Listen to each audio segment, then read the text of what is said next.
జగిత్యాల నుంచి విజయనగరం వచ్చానని చెప్పాను కదా. మా వారికి కర్రీస్ డైలీ వండుకోవడం కుదరదని చెప్పి అయితే చికెన్ పచ్చడి చేసి అయితే వచ్చాను. ఎలా చేశానో చెప్తాను, చూసేయండి. బిర్యానీ మసాలా దినుసులు అయితే తీసుకున్నాను కదా, వాటితో పాటు ఆవాలు, జీలకర్ర, ధనియాలు ఇవన్నీ కూడా ఒక్కొక్కటి కూడా 2 టేబుల్ స్పూన్స్ అయితే తీసుకొని బాగా ఫ్రై చేసుకోవాలి. ఫ్రై చేసుకుని పక్కన పెట్టేసుకోండి. వాటిని అయితే మిక్సీ పెట్టుకోవాలన్నమాట. ఈలోపు మనము చికెన్ సాల్ట్, పసుపు వేసి మంచిగా క్లీన్ చేసుకున్న తర్వాత మ్యారినేట్ చేసిన చికెన్ ని అసలు వాటర్ లేకుండా బాగా డ్రై అయిపోయేంత వరకు ఫ్రై చేసుకోవాలన్నమాట. ఫ్రై చేసుకున్న మసాలా దినుసుల్లోనే కొంచెం తెల్లుల్లి వేసి అయితే మిక్సీ పట్టుకున్నాను. అదే గిన్నెలోనే అల్లం తెల్లుల్లి పేస్ట్ కూడా ఫ్రెష్ గా మిక్స్ అయితే పెట్టేసుకున్నాను. హాఫ్ కేజీ చికెన్ కి నేను ఇక్కడ 1/2 లీటర్ శనగ నూనె అయితే తీసుకున్నానండి. మనం ఆల్రెడీ డ్రై రోస్ట్ చేసిన చికెన్ ని కూడా ఇందులో వేసేసుకున్న తర్వాత లైట్ గా బ్రౌనిష్ కలర్ వచ్చిన తర్వాత 2 టేబుల్ స్పూన్స్ వరకు అల్లం తెల్లుల్లి పేస్ట్ అయితే యాడ్ చేసుకోవాలి. పేస్ట్ బాగా ఫ్రై అయిన తర్వాత కొంచెం ఒక 2 రెబ్బలు కరివేపాకు వేసుకుంటే ఫ్లేవర్ అయితే చాలా బాగుంటుందండి.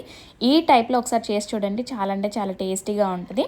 మొత్తం అంతా కూడా చికెన్ బాగా ఫ్రై అయిపోయి అల్లం తెల్లుల్లి పేస్ట్ పచ్చివాసన పోయిన తర్వాత మనం చేసుకున్న garam masala 2 table spoons, 1/2 cup వరకు కారం, 2 టేబుల్ స్పూన్స్ వరకు సాల్ట్ యాడ్ చేసుకొని పక్కన పెట్టేసుకోవాలన్నమాట. స్టవ్ అయితే ముందే ఆఫ్ చేసుకున్న తర్వాత నేను సాల్ట్, కారం ఇవన్నీ యాడ్ చేసుకుంటాను. చిటికెడు పసుపు కూడా యాడ్ చేసుకోండి. మొత్తం అంతా చల్లగా అయిపోయిన తర్వాత 2 టేబుల్ స్పూన్స్ వరకు మనం ఇక్కడ నిమ్మరసం అయితే యాడ్ చేసుకొని ఒక సీసాలో కనుక స్టోర్ చేసుకున్నట్టయితే 6 మంత్స్ వరకు మనకు నిల్వ ఉంటుంది అనమాట. మీరు కూడా ట్రై చేయండి.